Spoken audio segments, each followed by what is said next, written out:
رب کے انعام لائی، امت کے نام آئی، اللہ کی رحمتوں کا لے کر پیغام آئی۔ عید الاضحیٰ مبارک، عید الاضحیٰ مبارک۔ بسم اللہ الرحمن الرحیم۔ تمام تعریفیں اس ذات کے لیے جس کے ناموں میں سے ایک نام رحمان ہے۔ اسی نے انسان کو تخلیق کیا اور قوت بیاں سے سرفراز فرمایا۔ لا تعداد درود و سلام افصح اللسان نبی امی پہ، جو بولنے والوں میں بہترین اور عمل میں سب سے اعلیٰ، صلی اللہ علیہ وآلہ وسلم۔ حضرات و خواتین، پیارے بچوں، عید مبارک، عید الاضحیٰ مبارک، عید قرباں مبارک، بقر عید مبارک، اور صفائی، نظافت اور سلاست کا امتحان لینے والی عید مبارک، ایمان کا امتحان لینے والی عید مبارک، قلوب کی کیفیات اور تقوی کا اس کو جانچنے کے لیے آنے والی عید آپ سب کو مبارک ہو، آپ کے لیے بابرکت ہو۔ 100 سے زائد ممالک میں پیغام کا یہ پیغام دیکھا جاتا ہے۔ یہ مبارک پیغام ہے، یہ کسی کی ذات کا نہیں ہے، یہ اللہ اور اس کے رسول صلی اللہ علیہ وآلہ وسلم کا پیغام ہے، اور اس پر قرآن و سنت کی چھاپ ہے، اور یہ مبارک پیغام زندگیوں کو بابرکت کرنے کے لیے ہے۔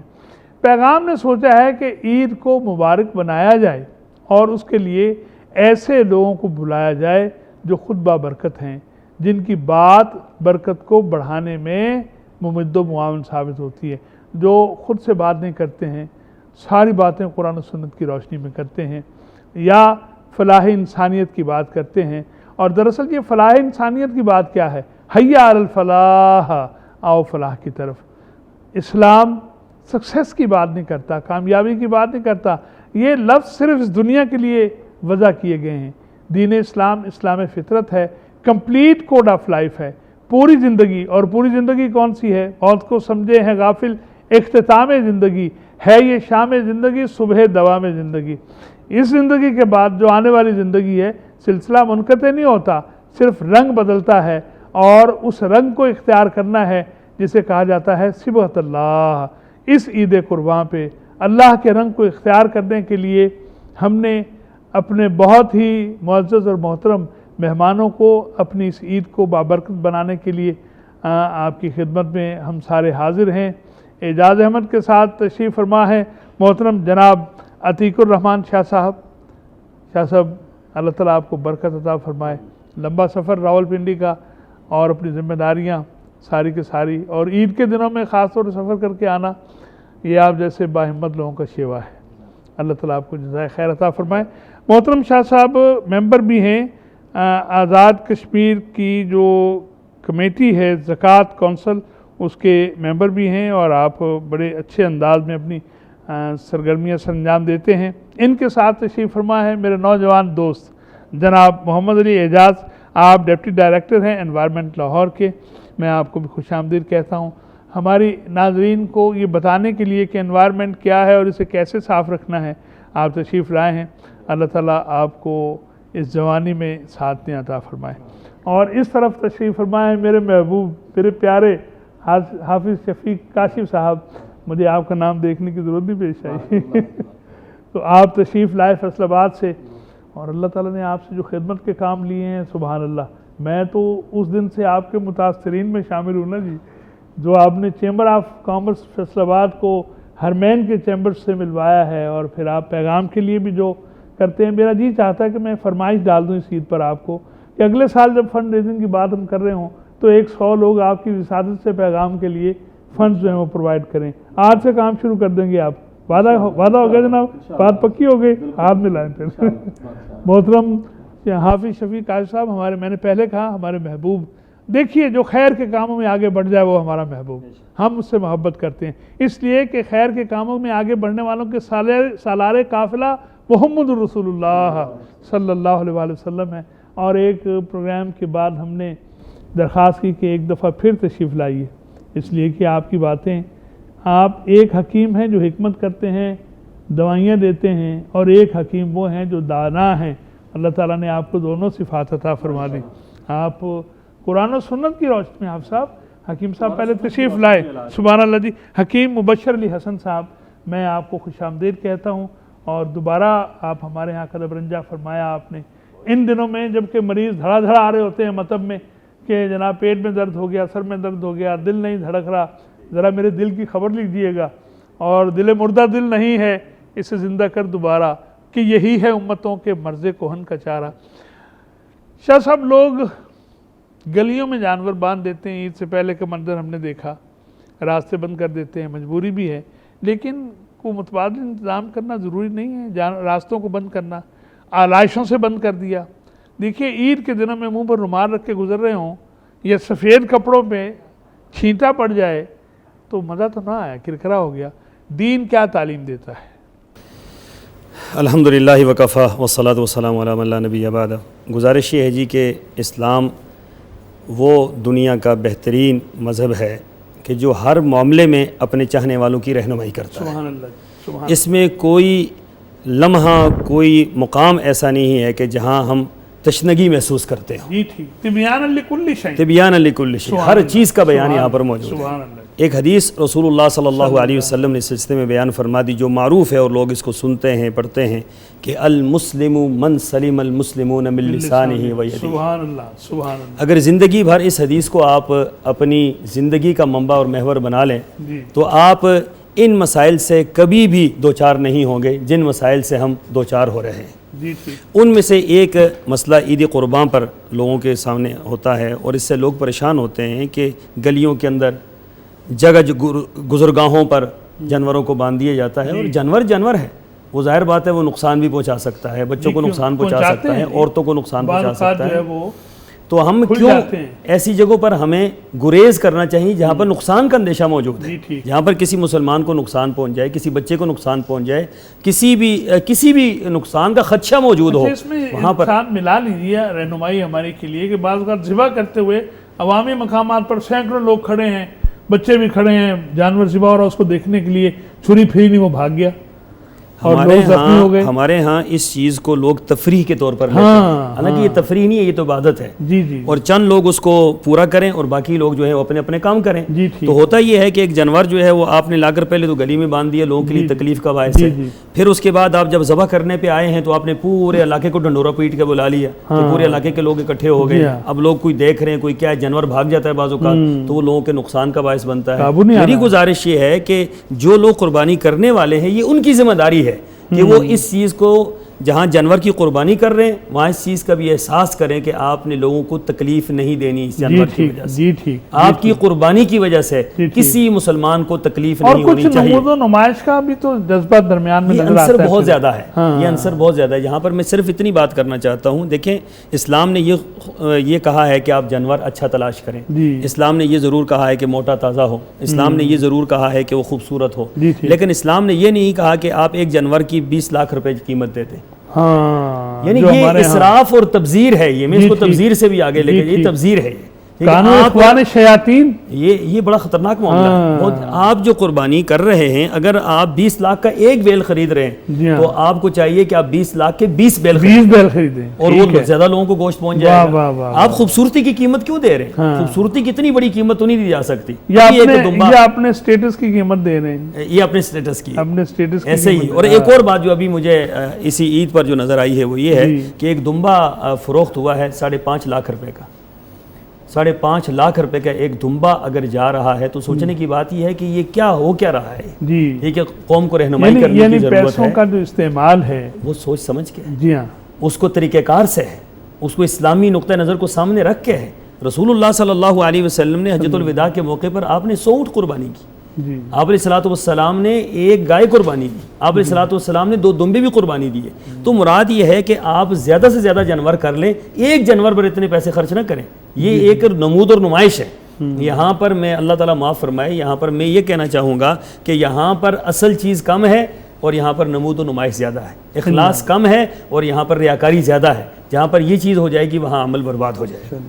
تو ہمارا نقطہ نظر یہ ہے کہ جانور جو خریدنے والا ہے، جو قربانی کرنے والا ہے، اس کو صرف ایک جانور قربان نہیں کرنا بلکہ اس کو کافی ساری چیزوں کا خیال کرنا ہے جن کے بعد وہ جب قربانی کو اللہ کے سامنے پیش کرے گا۔ یہ بھی تو ہوا نا جی کہ جو 10 لاکھ کا ایک بیل خرید سکتا ہے وہ اپنی اس خواہش کو بھی تو قربان کرے نا، بے شک کہ میں ایک نہیں خریدوں گا، بے شک میں 10 خریدوں گا، ایسا ہی ہے۔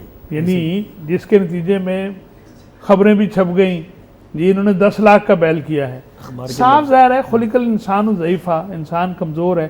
کہیں نہ کہیں سے تو وہ شیطان جس نے کہا تھا میں سامنے سے پیچھے سے دائیں سے بائیں سے حملہ آور ہوں گا، تو اللہ کی راہ میں تو قربانی نہیں ہو رہی. قربانی تو اللہ کے لیے ہے. یہ قربانی دیکھیں وہ میں بعض اوقات دیکھتا ہوں کہ لوگ جو ہیں وہ حافظ صاحب وہ جا رہے ہوتے ہیں تو قربانی کا جانور بھی لانا جی وہ اصل میں بچے بڑی ضد کر رہے ہیں. وہ کہتے ہیں جی سب لے کر آیا. مراد بچوں کی ضد پوری کرنے کے لیے لا رہے ہیں نا. بیگم نے کہہ دیا کہ جی جانور نہیں آپ لائے سارے آپ کے تو لوگ سارے لے کر آئے ہیں، رشتہ دار تانے ماریں گے. تو تانوں سے بچنے کے لیے لے کر آئے نا. انما الاعمال بالنیات. آپ فرما رہے تھے میں آپ سے بڑی خوبصورت بات پوچھنی ہے آپ سے. ہاں تو آپ محترم محمد علی اعجاز صاحب انوائرمنٹ کے ڈپٹی ڈائریکٹر ہیں. لاہور کی صفائی ستھرائی، لوگ اپنے گھر کا گند اٹھا کے باہر پھینک دیتے ہیں. ہم نے انتظامات اس عید پر کیا کیا کیے ہیں جن کا ابھی بھی عید چل رہی ہے، لوگ خیال رکھیں جانور ذبح ہو رہے ہیں، آپ ذرا رہنمائی فرمائیے ہماری. سر اس میں ایک ہمارا جو کافی ڈائیورس قسم کا پلان بنایا گیا جس میں LWMC کا جو لاہور ویسٹ مینجمنٹ ہے اس کا ایک میجر رول ہے جی اور باقی پنجاب میں جو TMAs ہیں ان کو یہ ذمہ داری دی گئی ہے اور جو ڈپٹی کمشنر ہیں وہ اس کے انچارج ہیں، وہ اس کو دیکھ رہے ہیں. انوائرمنٹ ایک انفورسمنٹ ایجنسی ہے، وہ انفورس کر رہی ہے اس کو، اور ملٹیپل ڈپارٹمنٹس کو آرگنائز کیا جا رہا ہے DC کی آرگنائزیشن. اس کے علاوہ جو ویسٹ ہے وہ کنٹینیوسلی اٹھایا جا رہا ہے ہر جگہ سے. اور ایک ہم نے ایک کہہ لیں کہ ایک لائن بھی دے دی ہے، جو لوگ کال کریں گے اس کے تھرو فوری طور پہ اٹھا لیا جائے گا. مختلف جگہ پہ کیمپ بنا دیے گئے ہیں تاکہ لوگ ادھر بھی آ کے اپنا رابطہ کر لیں. اگر کوئی ایشو وہ تو ڈسٹریبیوٹ کیے جا رہے ہیں. کوئی ایشو کسی کو آ جاتا ہے تو وہ کیمپس پہ جا کے کمپلینٹ کر سکتے ہیں جس پہ ہمارے موجود ہیں اسکواڈز موجود ہیں جو فوری طور پہ اس کو اٹھا لیں گے. انوائرمنٹ کے علاوہ اس کے علاوہ 144 بھی امپوز کی گئی ہے جو لمب روسٹنگ یا سیری پائے اور اس طرح کے ایشوز آ جاتے ہیں. جو لوگ وائلیشن کر رہے ہیں اس کو بھی پکڑا جا رہا ہے. 4 اسپیشل اسکواڈ صرف لاہور کے لیے تشکیل دیے گئے ہیں جو عید کے چاروں دنوں میں کارروائی کریں گے اور جو وائلیشن کرے گا ان کے خلاف FIR اور لیگل کارروائی کی جائے گی. تو میکسیمم اس ٹائم گورنمنٹ کی کوشش ہے اور CM صاحب کی بھی ڈائریکشن ہے کہ انفورس کیا جائے، صفائی اور ستھرائی کو یقینی بنایا جائے. میکسیمم جو ریسورسز ہیں اس کے لیے ڈیپیوٹ کیے گئے ہیں، میکسیمم گاڑیاں ڈیپیوٹ کی گئی ہیں اور مختلف ڈپارٹمنٹس جو تھے ان کو اکٹھا کیا گیا ہے اس دفعہ کہ ایشو نہ بنے اور جو ایک ہارمنی ہے سارے ڈپارٹمنٹس کے درمیان وہ ہمیں دیکھنے کو ملے. ہر مرتبہ کی طرح تھوڑی سی وہ جیسے ہم کہتے ہیں کہ مس کوآرڈینیشن ہو جاتی ہے، اس کو اوائڈ کرنے کے لیے DC صاحب کو انچارج کیا گیا ہر ڈسٹرکٹ میں تاکہ کوآرڈینیشن کو بہتر کیا جا سکے. جی ٹھیک. میں ضرور یہ چاہوں گا بھی ہم بریک لیں گے، اس میں آپ سے وہ نمبر میں ضرور چاہوں گا ہمارے پروڈیوسر لے کے تو ساتھ ساتھ چلا دیں کہ اگر کہیں پرابلم ہے، کہیں پر کوئی گھر میں اس طرح کا معاملہ ہے تو وہ لوگ وہاں رابطہ کر سکیں، آسانی ہو جائے. بریک میں آپ سے میں نمبر تو ہوں گے آپ کے پاس یقیناً وہ متعلقہ محکموں کے. تو یہ یعنی ابھی وہ میں نے آپ سے بات پوچھنی ہے بعد میں، جو انوائرمنٹ کے حوالے سے ہمارے سیری پائے بھوننے والے اور وہ جو دائیں بائیں ہر جگہ پر بیٹھے ہوئے ہیں تو وہ جو خرابیاں کر رہے ہیں ان کو کس طرح سے ہم روک رہے ہیں. آپ صاحب کیسے ہیں؟ آپ خیریت سے ہیں؟ عید کے دنوں میں فیصل آباد سے ہم نے آپ کو کچے دھاگے سے باندھا اور آپ کھینچے چلے آئے. تو یہ میں سمجھتا ہوں پیغام سے محبت ہے، اور پیغام سے محبت کا مطلب ہے قرآن و سنت سے آپ کو محبت ہے. بچپن میں عید کیسے مناتے تھے؟ بچپن کی جو عید ہوتی تھی وہ اللہ کا شکر ہے آج اس کی کمی محسوس کرتے ہیں ہم اپنے اگلی نسل کے لیے. جس طرح پہلے شاہ صاحب بھی بات کر رہے تھے کہ قربانی کا جانور جو ہے وہ بڑا ہونا چاہیے، خوبصورت ہونا چاہیے، یا مقابلہ بازی شروع ہو چکی ہے. اب تو مقابلہ ہوتا ہے باقاعدہ پورے پاکستان پہ، پاکستان لیول پہ.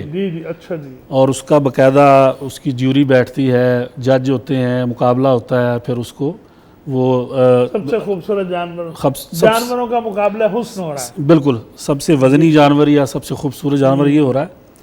تو ہمارا جو بچپن میں ہماری جو عید ہوتی تھی، ہمارا جو گزرا تھا، اس وقت ہمیں تو بتایا جاتا تھا کہ قربانی کا مقصد کیا ہے اور اس کے پیچھے جو باپ بیٹے کی گفتگو ہے وہ کیا ہے. اللہ اللہ اللہ اللہ، واہ کیا باپ ہے اور کیا بیٹا ہے، کیا باپ ہے اور کیا بیٹا ہے، باپ کی کیا قربانی ہے، بیٹے کی کیا قربانی ہے. اور اس کا تیسرا کردار حضرت ہاجرہ علیہ السلام، ان کی کیا قربانی ہے. کہ اگر آپ ان تینوں کو دیکھیں کہ حضرت ابراہیم خان وعدے کی یاد کے دن ہے، یہ یاد کے دن ہے، اور پھر ان کو ہمیں پڑھنا ہے، اس کو پڑھنا ہے قربانی کو. اور حضرت ابراہیم علیہ السلام کے یہ جو انہوں نے جو کچھ کیا، پھر جو بیٹے نے کیا، اور پھر جو بیوی نے کیا، کیا کس کس چیز کی قربانی دی گئی ہے، وہ قربانی دینے کا جذبہ ہمارے والدین تو یہ ہمیں سکھایا کرتے تھے کہ قربانی کہانیوں کی صورت میں، مساجد میں جب ہم جاتے تھے صبح پڑھنے کے لیے نماز کے بعد. تو اب یہ چیزیں جو ہے نا یہ مفقود ہو رہی ہیں. اب جو ہے سوشل میڈیا کا دور ہے تو اس کے اوپر قربانی ہو رہی ہے، یا یہ جو چیزیں آ گئی ہیں، اور وہ ایک جو اس کا پہلو تھا وہ مخفی ہے، اس کو تازہ کرنے کی ضرورت ہے. تو وہ ہمارا تو یہ ہوتا تھا اس وقت. آپ کو اسی لیے تو زحمت دی فیصلہ آباد سے آپ صاحب کہ آپ آئیے، اور ہمارے بچے بھی ہیں ہمارے ناظرین میں، ہمارے بڑے پیارے پیارے بچے ہیں، ہمارے بیٹے بیٹے ہیں، وہ بھی دیکھتے ہیں. بالکل بچوں کو دیکھیں نا، بچوں کو پیغام ہے یہ حضرت اسماعیل علیہ السلام کہ حضرت اسماعیل علیہ السلام جب باپ نے کہا تو پھر بیٹے کی فرما برداری دیکھیں. سبحان اللہ. یہ بچے اس کو دیکھیں، یاد کریں اور بجان وہ کر ڈالیے جس بات کو دیا گیا. آپ مجھے صابرین میں سے پائیں گے. لیکن پھر جب یہ کیا تو پھر ملا کیا؟ اللہ اللہ اللہ. آپ دیکھیں کہ ملا کیا کہ ایک طرف تمام انبیاء علیہ السلام کی جو بعثت ہے وہ حضرت ابراہیم علیہ السلام کی اولاد سے ہے، لیکن حضرت رسول اللہ صلی اللہ علیہ وسلم کی بعثت جو ہے حضرت اسماعیل علیہ السلام سے ہے. سبحان اللہ سبحان اللہ. تو آپ کو اس کا جو اعزاز، بنی اسرائیل حضرت اسحاق علیہ السلام، یعقوب، تو پھر 12 بیٹے تو بنی اسرائیل، یہ حضرت ابراہیم علیہ السلام کی باقی اولاد میں سے ہے. جی 4000 انبیاء ادھر آئے تھے، اور حضرت اسماعیل علیہ السلام کی اولاد میں سے ایک ہی نبی محمد رسول اللہ صلی اللہ علیہ وسلم. تو یہ بچوں کو دیکھنا ہے کہ جب ان کی قربانی کا حکم ہوا تو پھر انہوں نے کیا کردار ادا کیا. سبحان اللہ. یہی فرمایا نا رسول اکرم صلی اللہ علیہ وسلم نے شاہ جی کہ میں 2 ذبیحوں کی اولاد ہوں، اسماعیل، اور خود حضرت عبداللہ کے لیے بھی تو یہ معاملہ ہونا جی کہ 100 اونٹ پھر ان کے فدیے میں دیے گئے. اور پھر اس کا دوسرا پہلو یہ بھی ہے پروفیسر صاحب کہ اس بچے کو دیا کیا ہے، وہ اعزاز تو تھا ہی، یہ بھی ایک اعزاز ہے کہ اس کی ایڑیاں رگڑنے سے زمزم. سبحان اللہ. ماں جبرائیل کہتے ہیں انہوں نے پر مارا آ کے، اور وہ چشمہ جو ہے وہ، یعنی ماں جو ہے وہ تو دوڑ ہی رہی ہے. جی ہاں ٹھیک ہے، لیکن بچے کا کردار کیا ہے کہ یہ سعادت بچے کو دیا ہے کہ اس کے پاؤں کی ایڑیاں رگڑنے سے زمزم آیا، اور وہ پوری انسانیت آج اس سے سیراب ہو رہی ہے. اور جس کے بارے میں حضرت رسول اللہ صلی اللہ علیہ وسلم فرمایا کہ الماء طعام الماء شفا، اور ایک موقع پہ آپ صلی اللہ علیہ وسلم فرمایا کہ الماء شرب لہ، سبحان اللہ، کہ یہ پانی وہ ہے جس کے لیے جس نیت اور ارادے سے پیا جائے اللہ تعالیٰ وہی پوری کرتا ہے. تو یہ بچوں کے لیے یہ پیغام ہے کہ آپ حضرت اسماعیل علیہ السلام کی سیرت کو پڑھیں اور پھر ماں باپ کی فرما برداری کریں. اور وہ ماں باپ اگر اللہ تعالیٰ کے فرما بردار ہیں تو آپ ان کی فرما برداری میں اللہ کی فرما برداری کریں. میرے پیارے بیٹے اور بیٹیاں جو سن رہے ہیں، جو ہمارے بچے ہیں پوری امت مسلمہ کے اس وقت، پیغام جن کو ان کے والدین نے بٹھایا کہ یہ سنو، آپ کو چاہیے کہ اپنے امی اور ابو کی بات کو ماننا ہے جو وہ کہتے ہیں آپ سے. قرآن نے کہا سوائے شرک کے جس بات کا بھی حکم دیں، جی ابو جی، جی امی جان، اور ان کے سامنے کندھے جھکا کے کھڑے ہونا ہے. عید قربان کا اب تک کا یہ پیغام آپ لے لیجئے نا، اور ابھی اٹھ کر اپنے امی اور ابو سے کہیے کہ جو آپ کہیں گے ہم اپنی بقیہ زندگی میں ویسے ہی کریں گے. اور امی اور ابو جتنے ہیں انہیں یہ چاہیے کہ وہ کریں جو قرآن و سنت ان کو حکم دے رہے ہیں. نتیجے میں معاملہ ٹھیک ہو جائے. حکیم صاحب جب آپ پچھلے پروگرام میں ہمارے تشریف لائے تو اس میں آپ نے ایسی خوبصورت باتیں کی. میں نے اپنے دوست پروڈیوسر ہمارے حبیب اللہ ان سے گزارش کی کہ بھائی وہ حکیم صاحب کو ضرور بلوائیں، اس لیے کہ جو انہوں نے نسخہ بتایا کل میں نوٹ نہیں کر سکا تو حکیم صاحب نے نسخہ بتایا تھا نا جی کہ جس میں جو ہے وہ 6 چیزیں ڈالنی ہیں. گوشت اگر کھانا ہے تو گوشت نہیں کھانا، وہ پی لیں سوپ. تو میرے خیال پروفیسر صاحب یہ جو نسخہ ہے میرے خیال میں یہ پروڈیوسر صاحب کو کہنا چاہیے کہ یہ عید والے 3-4 دن چلتا ہی رہنا چاہیے نیچے. اس کو ہم چلائیں گے آج انشاءاللہ. اچھا، آپ کبھی گوشت کھا کے خود تو بیمار نہیں ہوئے؟ نہیں، الحمدللہ آج تک اللہ کی رحمت سے گوشت کھایا ہے، کبھی کوئی مسئلہ واقع. اسی لیے آپ کی بات میں تاثیر ہے. وجہ کیا ہے کہ میں اپنی ضرورت سے زیادہ کھاتا نہیں. سبحان اللہ. وہ جو حکم ہے نا جی، یا ایھا الذین آمنوا لما تقولون ما لا تفعلون، خود کھا رہے ہوں بہت. دیکھیے میں تو جو آپ صاحب ہے نا جی کہ ماشاءاللہ میری طرح تھوڑا سا پیٹ ہے آپ کا، حکیم اور ڈاکٹر اور دوسرے لوگوں کو میں جب دیکھتا ہوں نا جی میں حساب لگاتا ہوں. دیکھیے یہاں کوئی پرابلم نہیں ہے, میں نے کل بھی عرض کیا تھا, یہ جو ہے نا جی فوراً چور ہے یہ بول پڑتا ہے کہ ادھر گڑبڑ ہے. بالکل. تو اس لیے آپ ماشاءاللہ بڑے سلیم سمارٹ. جو مریض آپ کے پاس ان دنوں میں آتے ہیں, جی جی میں نے پہلے بھی آپ سے پوچھا تھا کہ وہ کچھ اصرار کرنے والے ہوتے ہیں, کچھ باز آ جانے والے جی ہوتے ہیں. بالکل. تو جو پہلے سے اگر ہم ان کو بتا دیں کہ بھئی آپ نے ان احتیاطوں کا خیال رکھنا ہے, جی جی تو اس کے نتیجے میں بیماریاں کم ہو سکتی ہیں, مسائل کم ہو سکتے ہیں. بالکل صحیح. تو کھاتے ہوئے کھانا تو ہے, جی جی کون کون سی احتیاطیں ذرا پھر سے فرمائیے. ہاں جی, ہم نے مزاج کے حساب سے سب کو تجویز کرنا ہوتا ہے. جی ٹھیک. ایک مزاج لوگوں میں یہ جن میں ناک سے پانی بہتا ہے, جی حلق سے بلغم ریشہ آتا ہے, جی چھوٹی موٹی کو کھانسی اٹھتی رہتی ہے, جی ٹھیک. نزلہ, ریشہ, کیرا, دمہ, کھانسی, یہ ایک جی ٹھیک. لائن. بلغمی مزاج بلغمی مزاج جس کو ہماری زبان میں عام مشہور ہے بلغمی مزاج. بلغمی مزاج ان کے لیے تو ہم تجویز کرتے ہیں کہ گوشت بھنا ہوا ہونا چاہیے. بھنا ہوا. بھنا ہوا. واہ سبحان اللہ سبحان اللہ. نہیں بھی ہے تو بندہ کہے میرا مزاج بلغمی ہے. اور اس کے اندر جو مسالہ جات ڈالنے چاہیے وہ لونگ, اچھا جی, دار چینی, واہ, جائفل, جاوتری, جی, سبز مرچ, ہاں, پیاز, ٹماٹر, واہ. یہ اچھا مسالہ صاحب, یہ جو لونگ, الائچی اور یہ دار چینی وغیرہ یہ جو بر صغیر کی نشانیاں ہیں, یہ اصل میں تو دوائیاں ہی ہیں. یہ ساری دوائیں ہیں اور ان کو قلیل مقدار میں جب کھانے میں ڈالا جاتا ہے کھانا خوشبودار ہو جاتا ہے. خوشبودار بھی ہو جاتا ہے. اور ان کے اندر ایسی چیزیں جو معدے کے اندر گیسٹرک گلینڈ اس کو سٹیمولنٹ تحریک دیتے ہیں. جی ٹھیک. اور اس کے اندر سے پھر پیپسین اور ایچ سی ایل جو انزائم معدے میں وہ تیزی سے باہر آ جاتے ہیں, وہ چیز ہضم آسانی سے ہو جاتی ہے. آپ لگتا ہے ایم بی بی ایس حکیم ہیں تو وہ اصطلاحات بھی. اچھا جی, وہ لینا چاہیے. ہاں جی, بلغمی مزاج کے لیے یہ ہو گیا. جی ٹھیک. اور ایک مزاج ہے جس میں یورک ایسڈ بڑھتا ہے. جی ٹھیک. تذابیت بڑھتی ہے. اس سے الگ ہے, اس کو سوداوی مزاج. سوداوی مزاج. ایک صفراوی بھی ہوتا ہے. اس کے بعد صفراوی. جی ٹھیک. سینے میں جلن ہوتی ہے ان کو. جی ٹھیک. پیٹ میں وٹ مروڑ بھی ہو سکتا ہے. سینے میں جلن ہونا, یورک ایسڈ بڑھنا, چھوٹے جوڑوں میں درد کا آنا, چھوٹے جوڑوں کا متورم ہو جانا, سوج جانا, انگلیاں وغیرہ اس طرح سے جو ہے. جی ٹھیک. ان کو ہم بولتے ہیں تیزابی مزاج. جی ٹھیک. ان کے لیے پھر گوشت کا یہ طریقہ تھا کہ 1 پاؤ بکرے کا گوشت لیں. جی ٹھیک. اور اس کے اندر 6 مسالے وہ ڈالیں. یہ دہرائی بڑا مزیدار تھا. ہاں, 6 مسالے میں ہی بڑا مزہ ہے. ایک مسالہ اس میں ہے جی سبز مرچ. سبز مرچ ہے وہ. دوسرا ڈالیں لہسن. لہسن. جی. تیسرا ڈالیں پودینہ. پودینہ. چوتھا آ گیا کسوری میتھی. جی ٹھیک. پانچواں اس میں آ گیا تیز پات. جی ٹھیک. اور چھٹا اس میں اپنے ذائقے کے مطابق نمک, پودینہ شامل کر سکتے ہیں. اور ساتھ پودینہ اگر آ گیا ہے تو نمک آ جائے گا. جی جی. نمک اپنے ذائقے کے مطابق. جی ٹھیک. اور پکانا اس کو دیسی گھی میں. جی ٹھیک. ہاں, کسوری میتھی بھی اس میں ذکر ہو گیا تھا. نہیں وہ کسوری میتھی تو آپ کہیں گے نا بار بار. ہاں, آپ نے مجھے یاد ہے فرمایا تھا کہ آپ خود میرا کسور سے. ضلع کسور سے تعلق. سبحان اللہ سبحان اللہ سبحان اللہ.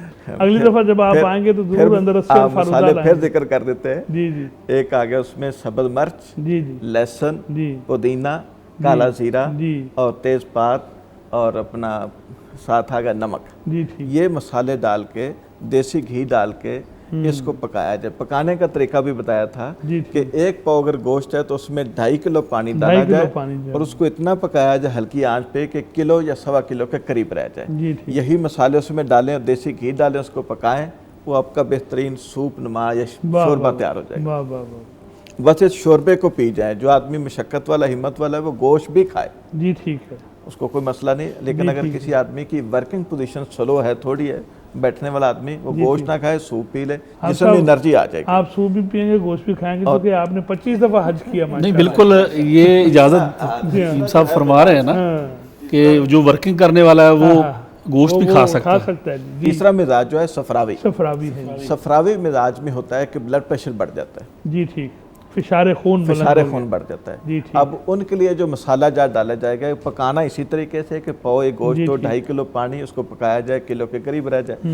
اس میں مسالہ ڈالیں زیرہ. جی ٹھیک. سفید زیرہ. سفید زیرہ. اور بڑی موٹی الائچی جس کو کالی الائچی کہتے ہیں. جی بڑی ہوتی ہے. جی. اور دھنیا. اچھا جی, خشک دھنیا. خشک دھنیا بھی ڈال سکتے ہیں, تازہ دھنیا تازہ بھی ہو سکتا ہے. اور معمولی مقدار میں لہسن اور ادرک ملا سکتے ہیں. جی ٹھیک. اچھا, اب یہ اس طریقے سے جو تیار کیا جائے گا, یہ صفراوی مزاج کھا سکتے ہیں. جی ٹھیک. اب اس کے ساتھ یہ ہے کہ ان کے پیشاب میں جلن آ سکتی ہے، بلڈ پریشر بڑھ سکتا ہے۔ جی ٹھیک، بعد میں ان کو چاہیے کہ سونف، الائچی، زیرے کا قہوہ بنا لیں۔ جی ٹھیک، یہ پیش بندی بھی ساتھ ہوگی، یہ پیش بندی بھی ساتھ ہوگی، ٹھیک ہو گیا جی۔ اور اپنی مقدار میں کھانے کے ساتھ اگر بعد میں وہ اپنے تھوڑی مقدار میں گرما اچھا یا جی، خربوزہ سبحان یا اللہ، سفید دانے والا انار، یہ ساری فریش فروٹ میں، مہنگی چیزیں بتا رہے ہیں آپ۔ فریش فروٹ میں ہاں اگر ان میں سے کوئی چیز موجود ہے جی تو ٹھیک، اپنی ضرورت کے مطابق وہ بھی کھا لیں، روٹی ساتھ نہ کھائیں، نان نہ کھائیں، اور جتنی اناج کی باقی آئٹمیں وہ ساتھ نہ کھائیں۔ اچھا، صرف وہی استعمال صرف وہی کریں۔ استعمال یہ کریں، بڑی فائدے اور کی ان بات کے ہے جی۔ جسم کے اندر انرجی پوری رہے گی، جی ٹھیک، ان کا بلڈ پریشر نہیں بڑھے گا۔ جی ٹھیک، یہ صاحب تو ویسے پروفیسر صاحب یہ تینوں جو علامتیں بھی سوری یہ جو بتایا حکیم صاحب تین نے، مزاج مختلف تین مزاج جو بتائے ہیں، ان تین مزاجوں کی علامات بھی اگر دہرا دیں حکیم صاحب۔ ان کی علامات دہراتا ہوں۔ ایک بلغمی مزاج وہ ہوتا ہے جس کو ناک سے پانی آتا پانی ہو، وانی فلو منہ سے رہتا ہے، منہ سے بلغم جو ہے وہ بلغم نکلتا زیادہ ہے، آتی ہو، ٹھیک۔ یا منہ سے پانی زیادہ بہتا ہو، جی ٹھیک، حلق سے ریشہ آتا ہو یا ناک سے ریشہ آتا ہو، یا یورن کی مقدار زیادہ ہو، یا جی پیٹ لوز ہو لیکن بغیر وٹ مروڑ کے ہو، جی ٹھیک، تو اس کا مطلب ہے یہ بلغمی مزاج ہے۔ جی ٹھیک، سوداوی مزاج یہ ہوتا ہے کہ ہاتھ پاؤں میں جلن آتی ہے، جی ٹھیک، معدے میں جلن آتی ہے، اور پاؤں بھی چلتے ہیں ساتھ، جی ٹھیک، اور ان کو جسم میں جگہ جگہ جلن یا خارش کا احساس ہوتا ہے۔ اور اگر لیبارٹری میں ٹیسٹ کروا کے آتا ہے تو اس میں لپڈ پروفائل میں کولیسٹرول بڑا ہوا نظر آئے گا، ٹھیک، اور اس میں ٹرائیگلیسرائڈ بڑے ہوئے نظر آئیں گے، جی ٹھیک، وی ایل ڈی ایل بڑا ہوگا اور ایل ڈی ایل بڑا ہوگا، جی ٹھیک، اور ان کا ایچ ڈی ایل کم ہو جاتا ہے۔ اچھا، جو صحت مند کولیسٹرول وہ کم ہو جاتا ہے، جو راہ قسم کے ردی قسم کے وہ بڑھ وہ جاتا ہے، بڑھ جاتے ہیں۔ اور انہی کے ساتھ ان کا یورک ایسڈ وہ بڑھ جاتا ہے۔ اور بعض گردے کے جو مریض ان کے اندر کریٹینن اور یوریا بھی بڑھ جاتے ہیں، جی جی جی، تو ان مریضوں میں ذرا احتیاط سے احتیاط کی ضرورت ہے۔ حکیم صاحب جو باتیں بتا رہے ہیں، ہم میں سے ہر ایک کا اپنا اپنا مزاج تو ہے، اور اپنے اپنے تیسرا جو مزاج کے صفراوی مطابق مزاج ہے، صفراوی بھی اس رہیں میں گے۔ یہ ہوتا ہے کہ آدمی کو پیشاب میں، چھوٹے پیشاب میں جلن آتی ہے، جی ٹھیک، رات کو نیند گہری نہیں آتی، آدمی کبھی ادھر ہوتا ہے کبھی ادھر ہوتا ہے، کروٹیں بدلتے رہے۔ سارے جسم میں چبھن کا احساس ہوتا ہے، جی، اور آدمی کو ایسے ہر وقت طبیعت میں غصہ، گرمی، گھبراہٹ، بے چینی، یہ چیز محسوس ہوتی جی ہے۔ ٹھیک، اگر ایسی چیز محسوس ہو کہ پیشاب میں جلن آئے، پیٹ میں واقعی مروڑ اٹھے گرمی کی وجہ سے، رات کو نیند نہ آئے، آنکھیں چندے آ جائیں، اس کا مطلب یہ صفراوی مزاج ہے۔ جی میں عرض کر رہا تھا کہ ہم میں سے ہر ایک کا مزاج ہے، اس مزاج کے مطابق کیسے چیزوں کو چلانا ہے، اور ہم الحمدللہ سارے مسلمان بھی ہیں، معاملات کو کیسے رکھنا ہے، انوائرمنٹ پر بھی بات کریں گے۔ ابھی ایک چھوٹا سا وقفہ کر لیتے ہیں، پھر ملتے ہیں انشاءاللہ العزیز۔ رب کے انعام لائی، امت کے نام آئی، اللہ کی رحمتوں کا لے کر پیغام آئی۔ عید الاضحیٰ مبارک، عید الاضحیٰ مبارک،